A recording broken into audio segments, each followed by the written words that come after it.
Coworker relentlessly pushes food on me, doesn't stop feeding me despite my allergies, only to be guilt-tripped for not indulging her maternal instincts. I, 24 am a small man. 5 feet 4 inches and 103 pounds as of my last physical. I'm well aware I'm at an unhealthy weight.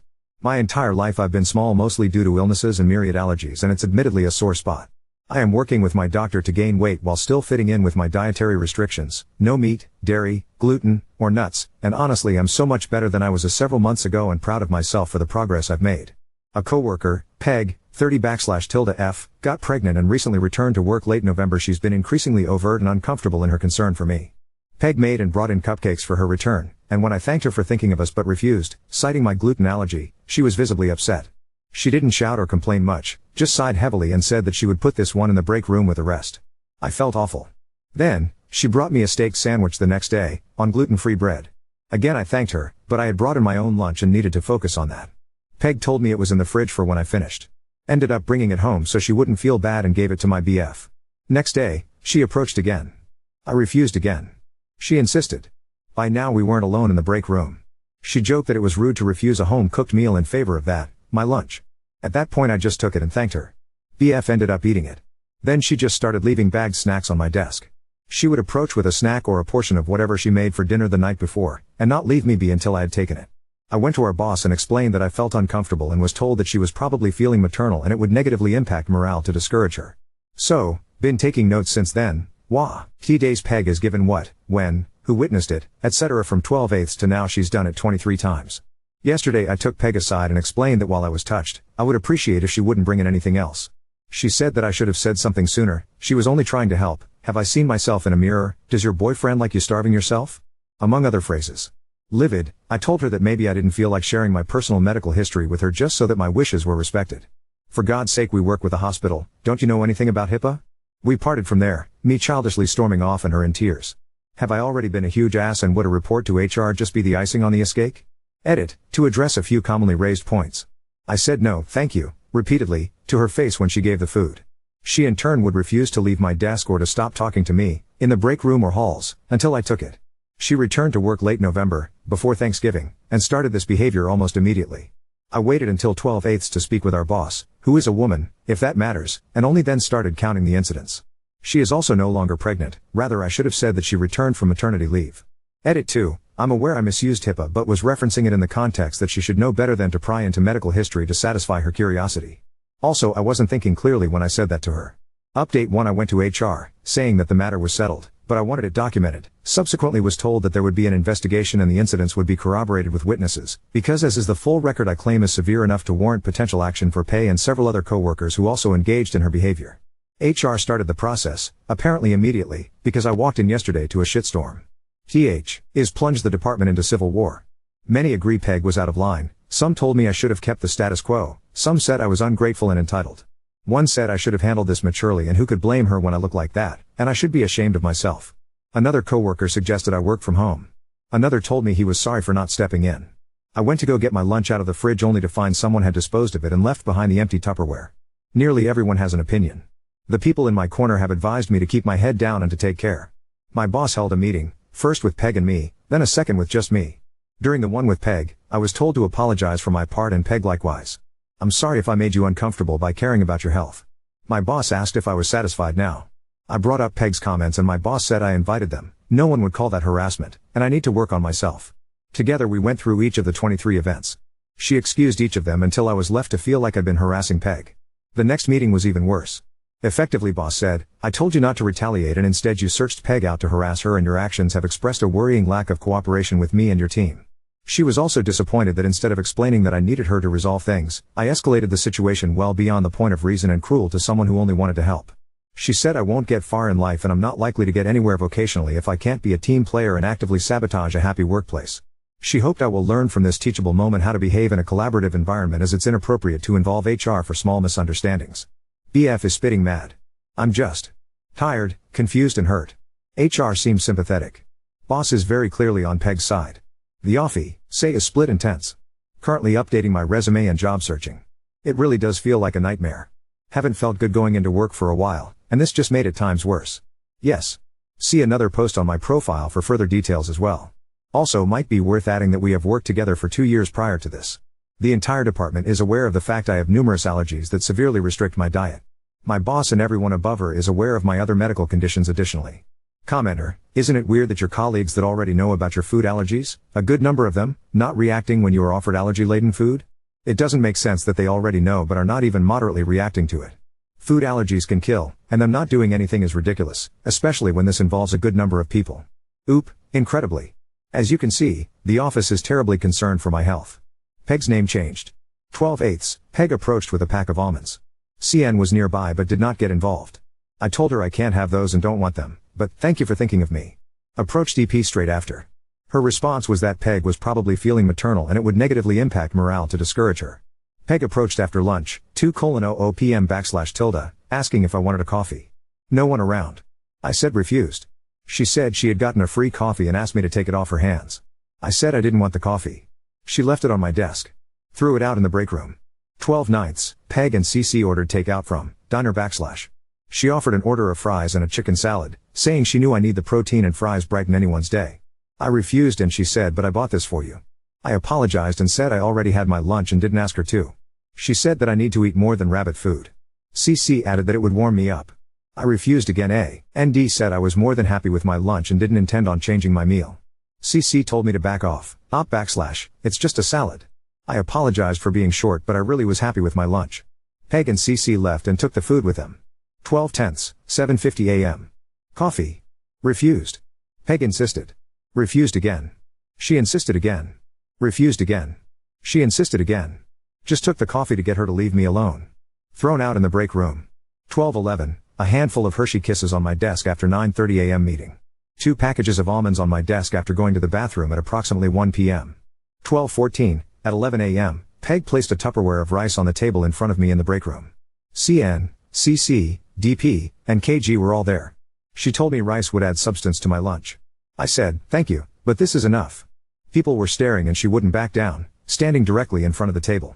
I told her to take it back. She sighed and did. The break room was silent. I left to return to my desk. 12:15, Peg approached with salt and vinegar chips and a coffee with soy milk as soon as she walked in, 8 a.m. DP was there, but didn't get involved, as was KG and Ek. I said no, thank you, but I'll reimburse you the cost. She said the real repayment would be for me to take what she gives me without fussing. I said I don't want it and never asked her for this. She responded and that's why it's a gift. Bon appetit. KG suggested maybe waiting to be asked before buying someone a coffee and Peg said that ruined the surprise. Ek added that not everyone likes surprises. Peg rolled her eyes and stood waiting for me to take the drink. When I didn't, she put it on my desk. I gave the coffee and chips to Ek after she left. 12/16, came back from a meeting at 10:30 /tilde m to a donut and croissant and hash browns on my desk. I approached her with the bag and asked if she put this on my desk. DP was there. Peg said you're welcome and I told her I won't eat this, so take it back. DP said I should eat it, stating I need to be fattened up and could use a couple dozen pounds. Mortified, I left to go back to my desk. 12:17, in the break room at 1 p.m., Peg tried to give me a ramen cup to supplement my snack, in reference to my lunch. I said no. She asked if it would kill me to be nicer. I said no, but the ramen might and left. 12:18, Peg tried to give me a coffee at 7:40 a.m. at my cubicle and stood there even after I said no. She proceeded to ask why I never ate. I said I just don't eat food given to me. I made a point to say it wasn't personal, I just only eat what I bring in for myself. She said that's sad, and I needed to loosen up. Ek walked by and greeted us both and Peg left, leaving the coffee behind. Thrown out in the break room. 12:21, Peg brought in a store-bought cake and put it in the break room.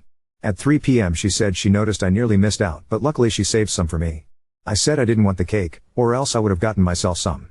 She told me to have a cheat day and left the cake on my desk. I returned the slice to the break room and tossed it out. 12:22, Peg placed a bag of chocolate coins on my desk after noon. I told her to take them back. She asked who doesn't want chocolate? I said me and she said maybe BF would like them. I followed her to her cubicle and gave them back. She rolled her eyes and scoffed but didn't further push. 12:23, Peg approached me around 10:15 a.m. in the hallway with a package of homemade cookies. I said no thanks, but I appreciated her trying to be festive. I wished her a Merry Christmas and continued walking. Peg approached again in the break room at noon. CN and PP were also there. She asked if I wanted her to drop off the cookies at my desk. I said no, I already said I didn't want them. CN said that they were super delicious and that Peg even bothered with the gluten thing. PP suggested I could bring them home to BF so it didn't go to waste. I said no, thank you and left to go back to my desk. After a meeting, 2:30 p.m., I came back to cookies on my desk and a note saying Merry Christmas. Thrown away in the break room. 12:28, Peg approached me in the break room at noon and asked if I ever eat anything fun. I tried to ignore her, but she tapped on the table until I said I enjoy what I bring in. She gave me a chocolate orange and a Pediasure, saying you can't be dieting over the holidays. Threw out both as soon as she left. 12:29, at 4:30 p.m., Peg approached me at the time clock with a pair of granola bars and tried to get me to take them. I said no and said I needed to punch out. She wouldn't move until I took the bars. 12:30, grab lox? Lox? I said I didn't want it, and Peg spoke over me, explaining it as fermented fish with dill. I told her that was very interesting, but I still didn't want her offering me food. CN was there, but did not get involved. CC said, wow, in an incredulous tone but didn't further react. 3 p.m. Peg tried to give me a donut and a latte. When I refused, she just placed it on my desk. I gave both to Ek. 12:31, Peg tried to give me a batch of fudge. She only offered the chocolate variety, but she also had made chocolate walnut and peanut butter variants, and not only did I not want them, I did not trust that she was careful enough with cross-contamination. I said as much to her. She was affronted that I would call her dirty, and I explained that it has nothing to do with cleanliness and everything to do with preparation, tools and surfaces. She sarcastically wished me a happy new year and left. January 4, 2021, a tin of assorted chocolates left on my desk, presumably after I left, as they were there at 6 a.m. and I am the first person into the office. Left in the break room as they were sealed. January 5, 2021, Peg approached with a Tupperware container at 8 o'clock when she walked in. I said no. She told me I needed to be less picky. I told her that I appreciated her caring, but I already had my own lunch, so please stop. She told me then I could have it for dinner and put it on my desk. When I tried to hand it back to her, she put her hands up and said no give backs. Return to communal fridge. 5:30 p.m. / spoke with Peg concerning the food, no one around. I said I have been patient and understanding that she cares, but I was not happy about my refusals being ignored, the comments about my food and body, and wished she would stop bringing me food. She said I should have said something sooner, and I pointed out that I had, repeatedly. She said I'm only trying to help, and haven't you looked in a mirror recently? I said that was horribly rude. She asked does BF like you starving yourself? Even gay mean prefer meat. I said that any diet I was on and what I ate wasn't any of her business. She said clearly you can't feed yourself. I said she should focus on yourself and your kid and stop bothering me. I left the conversation then and drove home. Save for the changed names, this is nearly what HR received on top of a verbal meeting. Thank you. Will do so. Working with a family friend who is a lawyer. She works in family court but has so far been invaluable in finding resources. For what it's worth, boss and upper management are aware of my allergies. Itchy and raw hands, tear moons. Allergies are more than simply ingesting the substance. Update 2. When Ben mentioned having gone to Reddit about Peg, I somewhat dismissed that as useful and kept on supporting him in the real world. Life goes on. I happened to check his email recently and saw the notification of the anniversary, and a few folks looking for an update. He had given me the password a while back and open permission to check out what people were saying. I read up recently. Most of the comments and advice and well wishes were sweet. Others were harsher as they gave their take. Many people wanted an update. Over 30 plus people messaged him. My husband Ben passed on August 21, 2021 from complications of esophageal cancer. He was diagnosed in early May. We married a few weeks after, basically just the legal portion of it and a romantic dinner to mark the occasion. He promised me a wedding with a whole kit and caboodle for after he beat cancer. I think we both knew better, even then, but pretending and planning gave us something to look forward to and focus on instead of his sickness. It took him very quickly. Ben's boss was first suspended, then let go. So was Peg and a few others who collaborated with her. Ben received a settlement from the owner of the hospital and an admittedly generic apology for how everything was handled. I'd put money on the fact it just got too big to ignore, with too much being exposed and people speaking up.